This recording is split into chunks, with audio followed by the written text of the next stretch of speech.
Hello, I am Ouida McAfee, Director of Center for Excellence in Teaching and Learning here at Coahoma Community College. And today we have with us Professor Mark Anthony. Welcome, Professor Mark. How are you? How you doing, Dr. McAfee? Good. Good to see you. Good to see you. I can call you Professor Mark, and I'm Yes. going to tell everybody why. I usually ask people to introduce themselves, but there's so much that you've done and so much that you're doing. I'm just going to give a little snippet, and then you can fill us in with whatever else it is that you find pertinent for us to know at the moment. How does that work? Excellent. Excellent.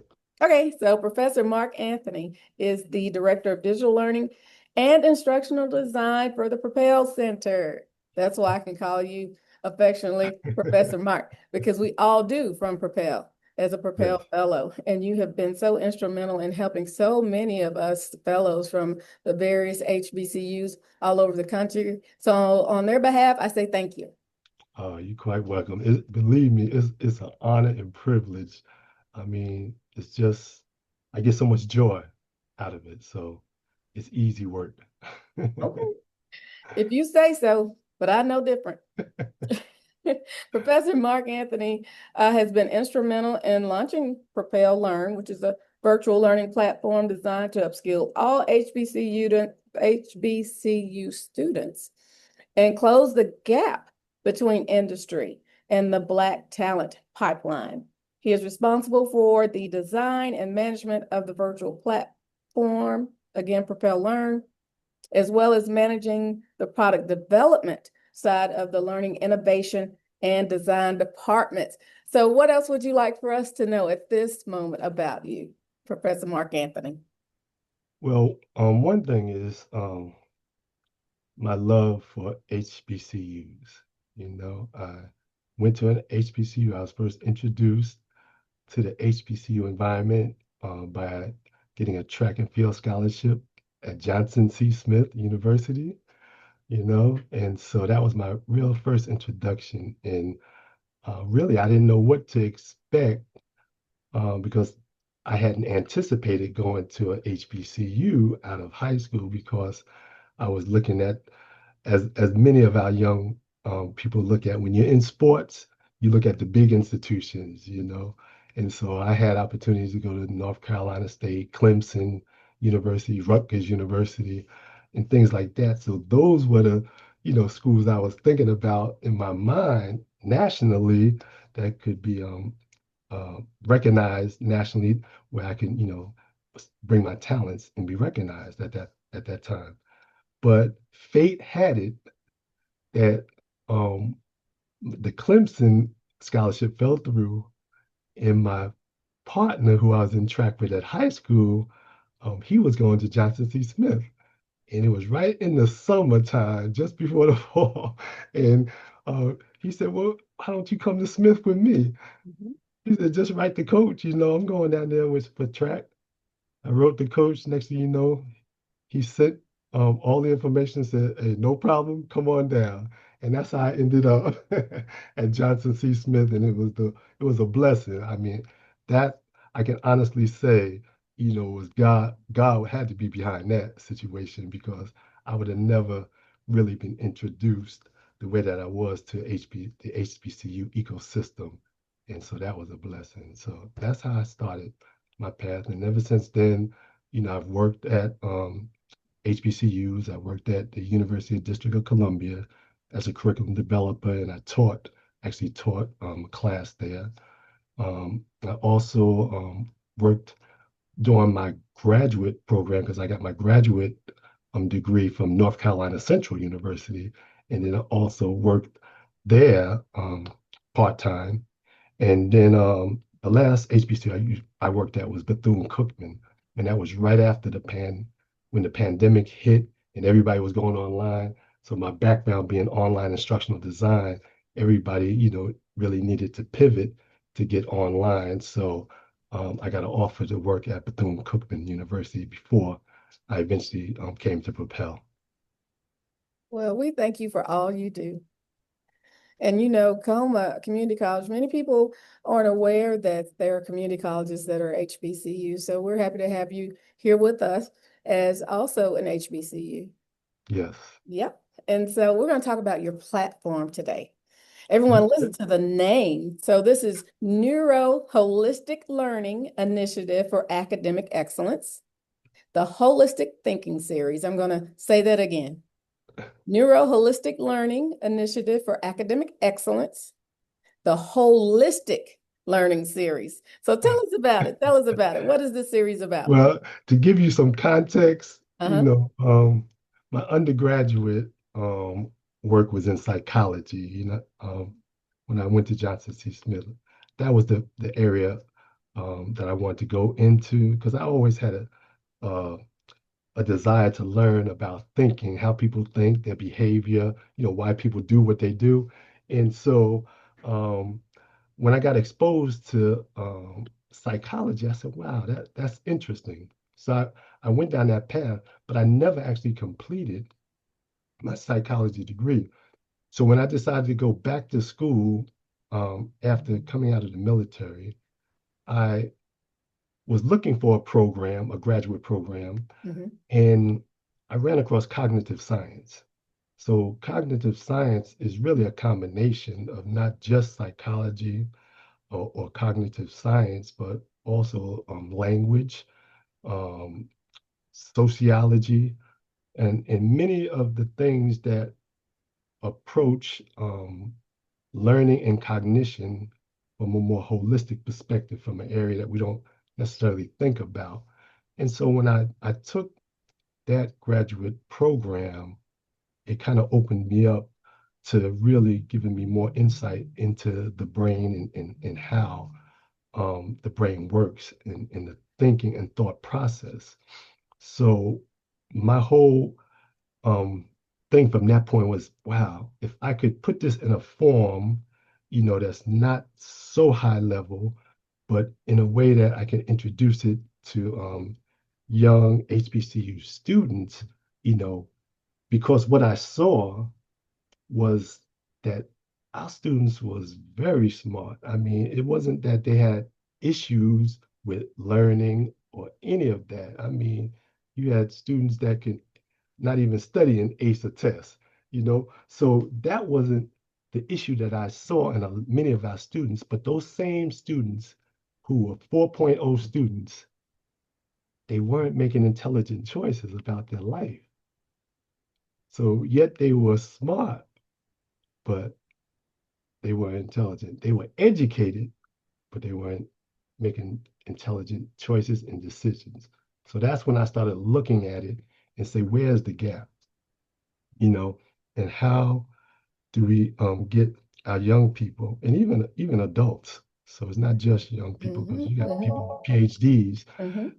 that have many issues making poor choices, in their lives. So I said, where are those gaps?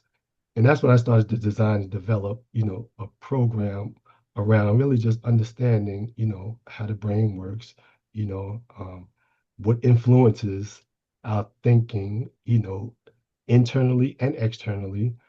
Um, and, you know, how can we have control of what we think and how we process what we think so that the choices and decisions we make, we have better outcomes, more positive, productive outcomes. So that's the whole basis and foundation of why I put these courses together, and approaching it from a neuro-holistic approach. Because one thing I wanted to signify that I'm focusing on your thinking, your brain. So you're going to learn some things, that you take for granted about yourself, right? And how things work. And then I wanted to be holistic in terms of, many of us have gifts, talents, and skills that we have pre-inclinations from one to the other. So maybe some of us are more analytical, or more rational, less creative, but then some of us are more creative, artistic, and see things from a broader perspective, you know, and not just so narrow focus. So, but really, all that works together, you know. And so just understanding that the brain has different hemispheres that have different functions, but they still work together as a whole. So I wanted that whole piece to come together in a physical, mental, emotional, and spiritual way so that you don't see things in parts or in pieces, but you see them as one. So it's all the same thing, it just performs a different function. So that's the basis of this whole concept of holistic thinking. Well, I must say, as I'm working through the course, I am challenged to think about what I'm thinking. And it sounds like it's something that we should do normally, but I can say for myself, I have not done that as often as I should because I am task oriented. So so I'm always focused on let's get this done, let's get this done. And then so going through the course is helping me to think about again, staying focused on why are we getting this done? What's the purpose? And those are reflective questions that can be asked to myself or to the student, to the learner as they're going through. But that's just what I've discovered, and I'm just in the very beginning of it. And so I'm looking forward to the rest of it. But tell us about some more about how the course is intentionally, because there's some different things in there about how the course is laid out. Tell us some more about that. Right. Yeah. And most people, the same way that you just said, we do a lot of things, but we don't really think about why we do them. You know, I think I don't know if it was blessed or just curiosity. But when I was young, I used to watch people, and I always would, when I see them do certain things, I always would wonder, what was in their mind? What were they thinking about when they did X, Y, Z? And so I would always sit there and try to look at patterns of behavior, and I just did that naturally out of curiosity, and that's how I learned a lot, believe it or not, about how to act in certain situations, just studying the situation, you know. And so a lot of times we do things and we don't think. And so now when I look back at some of the decisions I made, the poor choices that I made in my life early on, I started to study it and really look at, okay, what was the origin? Where did that first thought or idea come in that led to those decisions that led to those outcomes? You see? And you know how what's that statement? Um, doing if you doing the same thing To get the same result. all the time and expecting a different result, that's insanity. Hmm. Well, my understanding of that now, that's true in a sense, but if you do the right thing all the time, Yes. you're going to get results that's positive. That's not insanity. Okay. Okay. So now, what young people and students and even adults have to understand is they have to begin to study, like you said, your thoughts and look at the progression of the thought that produced the result. So understanding the law of cause and effect, right? For every effect, there's a cause. There's a root cause for every effect. So when you begin to recognize the patterns, and that's what these courses are designed to do, to get you to begin to look at and recognize there are patterns to your actions, right? When you begin to see the patterns, now you can begin to say, okay, I don't know if I need to make that decision because I noticed that that decision always brings about this particular result. And that's not the result I'm looking for, right? So you become more aware, self-aware, you become more self-conscious. And that's what these courses are designed to do. They're self-development courses that provide you with life skills and techniques that will allow you to make better choices in life, not just academically, not just professionally, but in your own personal life. But all boils down to understanding the law of how all of that works, the whole process of that, and then being able to evaluate it, um, and look at yourself really, honestly, openly and honestly. You have to be able to look at your weaknesses as well as your strengths. You got to be able to look at, okay, was I manipulated in this situation? If I was, how was I manipulated? What led me to being manipulated? And a lot of it starts with our desires, the things that we desire. Um, and if you don't understand the whole process and all the elements that's involved, then you can't make, those sound judgments and decisions that will yield the results that you're looking for positively. And so there's a statement, no, there's a question that's asked, and I'm gonna ask you, how do you predict the future? Okay, so the answer to that I've always heard is you always look at the past to predict the future. That's what I've heard. Okay. But the other answer, Mhm. and it's true, you can look at the past, but the way you predict the future is by creating your future. So you have the ability, we all have the ability to create our future based on the choices and decisions that we make today. Now, that can be having an understanding of the past, and what the past produced. And then, but the choice you make today determines your future. I should have prefaced this for everyone to let them know up front that Professor Mark is deep.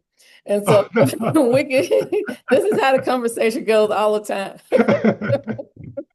I'm always learning.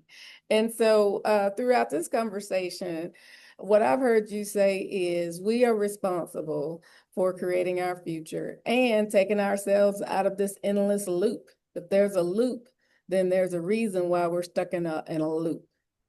And so, go ahead, Professor Mark. Yes, yes, and I don't want to make it appear that okay, everything is just okay, you made a bad decision. Sometimes environment impacts.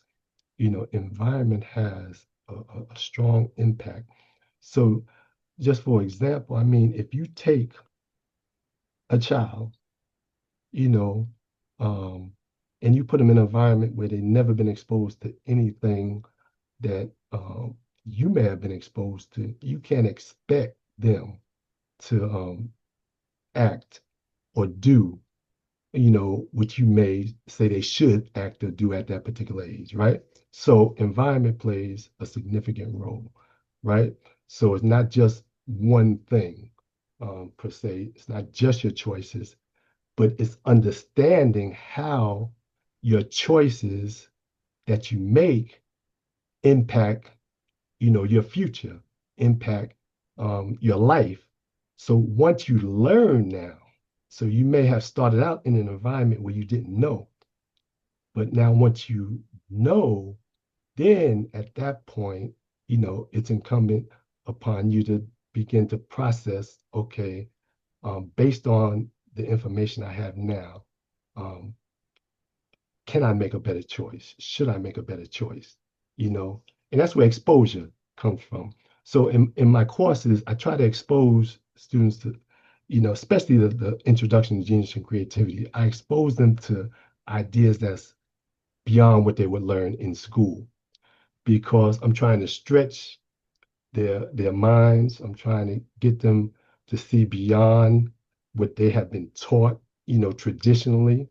Um, so I put things in there to trigger a desire to know, a desire to research, a desire to find out what does this mean or what does that mean or what is that talking about or So as you talked about, you're in course one and it has reflections and things of that nature in it, but course two really has deeper reflections because it focuses more on you and that introspection and being able to tap into your gifts and talents and utilize them, for your benefit. So all of those things, environment plays a role, emotion plays a role. So you'll learn all of this through these courses, all the things that play a role in influencing you to make choices and decisions, Food, people don't even realize food impacts your thought process, and it will even impact decisions. Because think about it, if you got a sweet tooth, it impact your decision to get something sweet Right. as opposed to not get anything sweet. But what causes that? What produces that? You see what I'm saying? Those are the questions we have to ask. So that's why I try to build these courses in a way where it forces you to ask those internal questions by giving you information that, stretches your mind or stretches your thinking, but, it forces you to search and research things. So, Ooh, good examples, good information and good examples, Professor Mark. Why is this so important to you, the courses that you're building? What are you hoping that the outcomes will be for the learner? well, one thing is with self-development, Mhm. it positions you to be in a better position of leadership. And I think the failure of society and the failure of the Black community is the failure of leadership. Um, I feel like we've adopted a culture and a lifestyle that is really foreign from who we really are. And I say that in terms of the things that we lost, the values that we had, um, and how that's where environment plays a key role. You study some of our ancient cultures, ancient civilizations, and I tie some of those laws and principles within the course so that learners and students can see that this isn't something new. These are principles that we lived by long ago, but just have, kind of pushed to the side and lost the connection to our roots. So we don't really value them as we should. So we value what the society accepts more so. So we can't think independently anymore. With influenced by influencers, you Yes. know. So, but you should be able to go into any room, any conversation, any religion, or anything, and to be able to listen to people and still have your own thought, and understanding and evaluation of that. Some people say, well, I ain't listening to that. I don't want that, you know, no, that's not intelligent, you know. It's intelligent to be able to look at something and say, okay, if I don't agree with it, that's fine. I don't agree with it. You don't have to accept everything that somebody presents. But what you're looking for is the best part of what they present. So it's like a bee, a bee, travels from flower to flower, Mhm. extracting the nectar, but leaving pollen. But they extract the best part of that flower and they utilize it to create honey, you know. And in some places, honey is a healing, is used for healing. So if you take that principle, right, that, you know, if I can extract the best part of everyone who I come in contact with, because all of us got some negative and some baggage with us. So it's going to be there, but I can't use that. I can't use that part of the person that's negative or whatever. So let me focus on extracting the best that I can get from that person and also give the best that I could to that person. So then it's a reciprocal relationship, just like the bee and the flower. It's extracting the nectar, but it's pollinating the flower, which is giving life to the flower and also giving life to the bee. So that's the principle I operate under. And that's what I try to get young people to be able to see, um, extract the best part. You can analyze and look at everything and get some value from it. Wow, that's great. Thank you, Professor Mark. That is. It's something to really think about using the analogy of the bee. So thank you for that. We're talking with Professor Mark Anthony about Neuro-Holistic Learning Initiative for Academic Excellence, the Holistic Thinking Series, the Holistic Thinking Series. And so I'm going to put a link to your information about the series, the Holistic Thinking Series. And what would you like for the audience to know before we leave today? But the two courses that I released in this holistic thinking series, it's a broader series. It's about 7 courses in total that eventually I will have on the platform. These are the first 2, and they're pretty much the foundational courses. So I wanted to lay a foundation for students to be able to just begin the process of looking at, building themselves, you know, on all those levels I talked about, physically, mentally, emotionally, and spiritually, because there's a component of my thinking series that deals with what I call an integrated kinesthetic approach to cognitive learning. Mhm. Okay.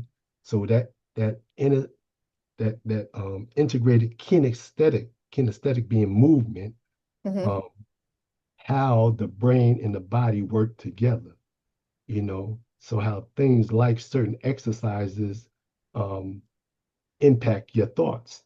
Most people don't realize, the way that the body is constructed, with the right and left hemispheres of the brain, you have the right side that's affected by the left side of the left hemisphere, is responsible for the right side of the brain, and the right hemisphere is responsible for the left side of the body. Um, so understanding that concept of how the brain and body is connected, right?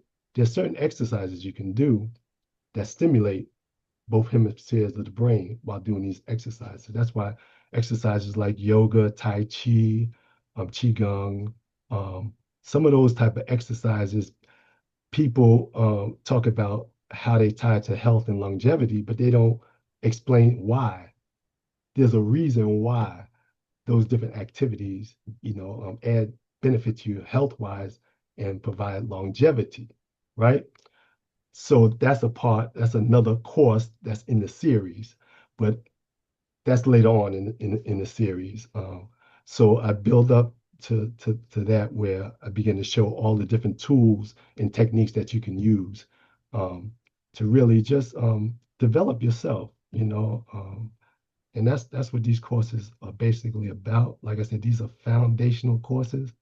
And what's interesting, and I share this last story Okay. about myself, is that when I was young, even though in high school I always knew I wanted to go to college, and during that time you had a track in high school called college prep, right? So you would take those courses. But what also the high school and even grammar schools offered during that time were vocational subjects like wood shop, carpentry, auto mechanics, home economics, printing, learning how to do printing. So those were some vocational skills that, and so I had the opportunity to always take as an elective something in construction, carpentry, wood shop. And I did that throughout grammar school as well as high school, not knowing that later in life I would get into the field of construction, right? In building and renovation. Even when I went initially in the Air Force, I was in civil engineering. That was my first field. But then I transferred over into education, became an educational counselor because I always had a love for education. Mhm. But it wasn't until I started thinking about developing and designing these courses, and I kept saying, I'm going between construction, education. But what I realized, building courses, building people, building houses, is all the same principle. You have to lay a strong, proper foundation. And if that foundation is weak, then everything you build upon it is going to come down. So even if your foundation is strong, but it's an inch off from one corner to the next, when you build on that inch differential in the framing, when you get to the second floor, your walls is going to be lopsided. So it's going to be difficult to put sheetrock on those walls because that 1 inch that you didn't consider in the foundation, take the time to make it right in the foundation, now is affecting you as you go up each level of building a house. Well, it's the same thing in everything. Everything has to have the proper foundation, right? So that's what these first two courses are, laying a foundation. And I tried to ensure that I covered as much as possible so that as they evolve and go into life, they can continue to build on what they learn in these courses. So It has been good, Professor Mark. I know everybody was like, okay, okay, let me get the first two, and when are you going to have the rest? over the next year, I'll add, I'll add, to it, you Okay. know.